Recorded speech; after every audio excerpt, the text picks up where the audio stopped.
नमस्कार, मैं हूं ललित खजूरिया। जम्मू कश्मीर यूटी में क्या चल रहा है, ये किसी को नहीं पता चल रहा।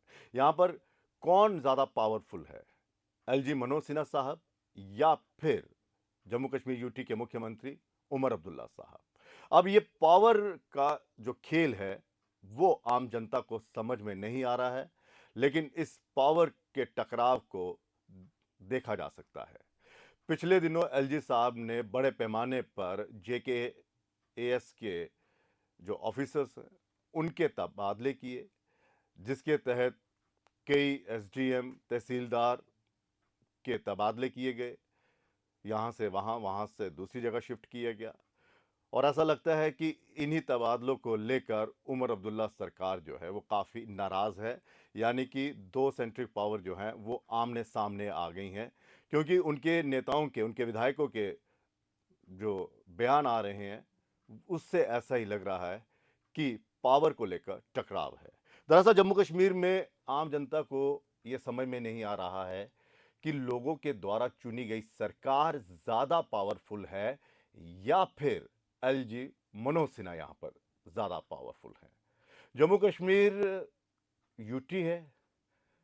आज से 7 साल पहले ये स्टेट हुआ करती थी।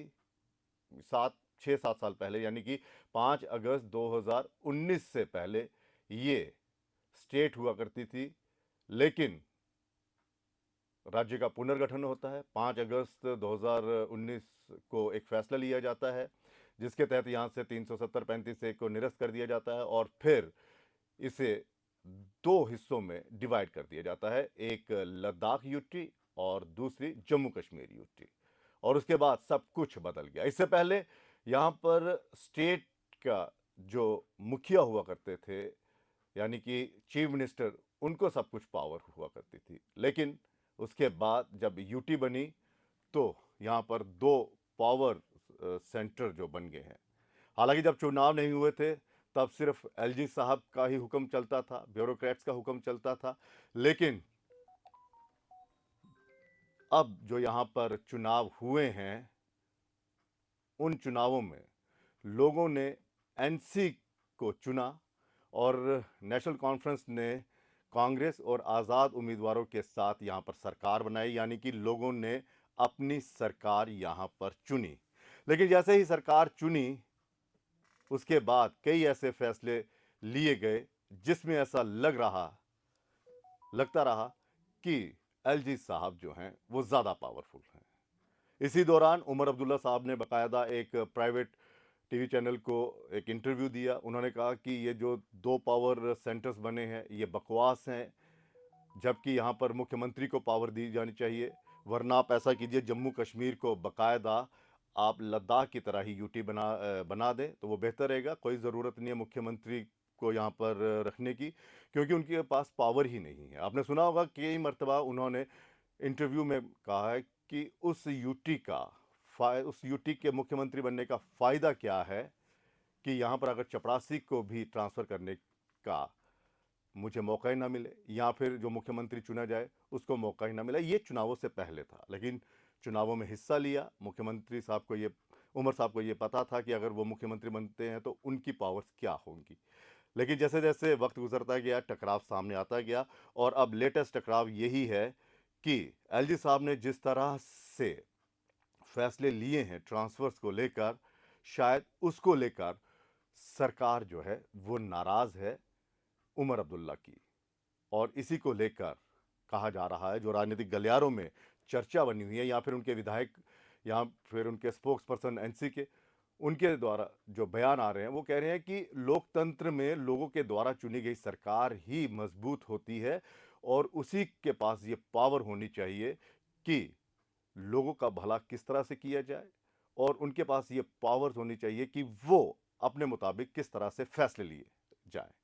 लेकिन फैसले एलजी साहब ले रहे हैं, क्योंकि एलजी साहब के पास ये पावर है कि वो तहसीलदार, डीसी, एसडीएम या उससे ऊपर वाले जो ट्रांसफर्स के जो फैसले होते हैं उनका अधिकार उसमें है। और उमर साहब के पास तो सिर्फ यही अधिकार रह गए कि हाँ जी, नाली नहीं बनी है उसके लिए पैसा सेंक्शन करवाइए, सिलेंडर्स जो हैं वो किस तरह से लोगों को फ्री में देना है, जो अपने मैनिफेस्टो में कहा सरकार ने, उसको किस तरह से अमली जामा पहनाया जाए, या फिर जिस तरह से उन्होंने बस के किरायों को लेकर जो फैसला लिया था कि महिलाओं को सभी सरकारी बसों में मुफ्त जो है वो सफ़र उनको करवाया जाएगा, उसके फैसले सिर्फ उनके पास है। यानी कि ट्रांसफ़र्स के फैसले उनके पास नहीं। हाँ, इंजीनियर्स वगैरह के वो ट्रांसफ़र कर सकते हैं, लेकिन जो एडमिनिस्ट्रेशन वो जो पोस्टें हैं उनके उनके पास अधिकार नहीं है। तो शायद इसी को लेकर ये जो आपातकालीन बैठक बुलाई गई है 4 तारीख को, इसी के सिलसिले में बुलाई गई है। लेकिन दूसरी तरफ राजनीतिक गलियारों में ये भी एक चर्चा है कि शायद यहाँ पर जो क्या कहते हैं मंत्रिमंडल का विस्तार भी हो सकता है, क्योंकि अभी तक जो यूटी सरकार के अख्तियार में है, जो पावर में है, उसके मुताबिक मंत्री यहाँ पर नहीं चुने गए हैं। 9 मंत्रियों को उन्होंने चुनना है। अभी उनके पास सिर्फ 5-6 मंत्री उन्होंने चुने हैं, और बाकी जो है वो मंत्री वो नहीं चुने, शायद उसका भी विस्तार हो सकता है। लेकिन ज़्यादा जो चर्चा है वो यही हो रही है कि एलजी साहब के पास अगर इतनी पावर्स हैं, और अगर उमर सरकार के पास ये पावर भी नहीं है कि वो किसी तहसीलदार को भी ट्रांसफ़र नहीं कर सकते, उसका अधिकार नहीं है, तो फिर उनका फ़ायदा क्या है? लेकिन ये बैठक बुलाई है, और इस बैठक में उन्होंने अपने अलायंस पार्टनर्स को भी बुलाया है। कल 11 बजे ये मीटिंग होगी, गुपकार रोड पर मीटिंग होगी, यहाँ पर उनका ऑफिस है। तो क्या वाकई में दो पावर्स का टकराव है, या फिर उमर अब्दुल्ला साहब कुछ बड़े फैसले लेने वाले हैं? अब वो बड़े फैसले क्या होंगे, ये भी जो है उस पर संशय बना हुआ है। कोई क्लियर बात नहीं कह सकते कि किस तरह का फैसला होगा। लेकिन जिस तरह से एलजी साहब को पावर दी गई है इस यूटी में, शायद उसको लेकर बहुत बड़ी एक मीटिंग होने वाली है। उसमें शायद बहुत बड़ा फैसला लिया जा सकता है, और फैसला यही है कि भाई साहब, जो बिजनेस रूल हमने ड्राफ्ट करके दिए हैं, उन बिजनेस रूल को आप अमली जामा पहनाइए, उन पर ठप्पा लगाइए, उन पर मोहर लगाइए, ताकि उमर सरकार को या फिर उमर अब्दुल्ला साहब को भी ये पता चल सके कि भाई साहब, मेरे अख्तियार में क्या है, मैं किसकी ट्रांसफ़र कर सकता हूँ। क्या मैं इतना बेबस मुख्यमंत्री हूँ कि अपने मुताबिक जेकेएस वाले जो ऑफिसर्स हैं उनकी मैं ट्रांसफ़र भी नहीं कर सकता? ठीक है, माना पुलिस जो है होम वो केंद्र सरकार के अधीन है, उसको आप छोड़िए, वो इसका फैसला नहीं ले सकते। लेकिन यहाँ के जो एडमिनिस्ट्रेटिव जो जेकेएस वाले हैं, इनके ऑफिसर जो हैं, उनकी ट्रांसफर्स का मुझे तो अधिकार दिया जाए। तो ये तो वही हुआ कि हाँ, चुनाव करवा दिए, लोगों को ये बता दिया कि देखिए, जम्मू कश्मीर में बड़े पैमाने पर हमने चुनाव करवाए हैं, वहाँ पर लोकतंत्र जो है उसकी हमने बहाली की है, लोगों को अधिकार दिए गए कि वोट डालें, और बढ़ चढ़कर लोगों ने इन वोटों में हिस्सा लिया, चुनावों में हिस्सा लिया, और लोगों ने अपने मनपसंद की यहाँ पर सरकार बनाई। लेकिन उस सरकार का फ़ायदा क्या कि अगर उस सरकार के मुखिया को इतना भी अधिकार न दिया जाए कि वो अपने मन मुताबिक ऑफिसर्स की ट्रांसफ़र ना कर सके। ठीक है, आपके पास ये अख्तियार है कि आप जो केंद्र जो ऑफिसर्स हैं, यानी कि जो यूपीएससी पास करके आईएएस आईपीएस और भी जो इस कैटेगरी में ऑफिसर्स आते हैं, उनके ट्रांसफ़र्स की राइट्स आपके पास नहीं है, उन पर कोई फ़ैसला आप नहीं ले सकते। लेकिन जम्मू कश्मीर एडमिनिस्ट्रेटिव सर्विस के जो ऑफिसर्स हैं, उनका फ़ैसला तो हमें लेने दीजिए। हमें अपने मुताबिक उन ऑफिसर्स को वहाँ-वहाँ ट्रांसफ़र करने दीजिए, जहाँ-जहाँ हमें लगता है कि फलाँ ऑफिसर उस विभाग में, उस जगह में अच्छा काम कर सकता है, तो हम उस ऑफिसर्स को वहाँ पर लगाएँ। लेकिन इस सरकार को उसका अधिकार ही नहीं है। तो क्या ये जो सरकार बनी, ये सिर्फ दिखावे के लिए बनी है, या फिर सिर्फ ये बनने के लिए बनी है कि ये देखिए, हमने तो उमर साहब को सरकार बनाने का मौका भी दिया, और उमर साहब जो हैं वो सही फैसले नहीं ले पा रहे हैं, लोगों के हितों के फैसले नहीं ले पा रहे हैं और ये सरकार जो है वो फेल हो रही है। क्या इसके पीछे ये कारण तो नहीं?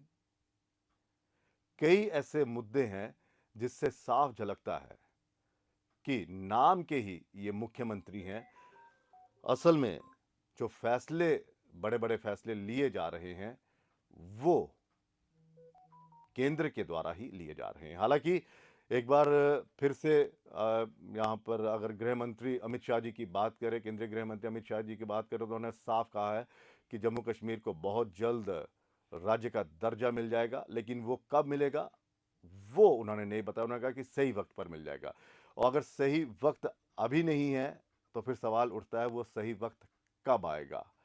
और इसीलिए उमर अब्दुल्ला साहब बार-बार कह रहे हैं कि जम्मू कश्मीर को जल्द से जल्द राज्य का दर्जा दिया जाए, ताकि जम्मू कश्मीर की आवाम की बेहतरी के लिए बड़े-बड़े फैसले लिए जाएँ।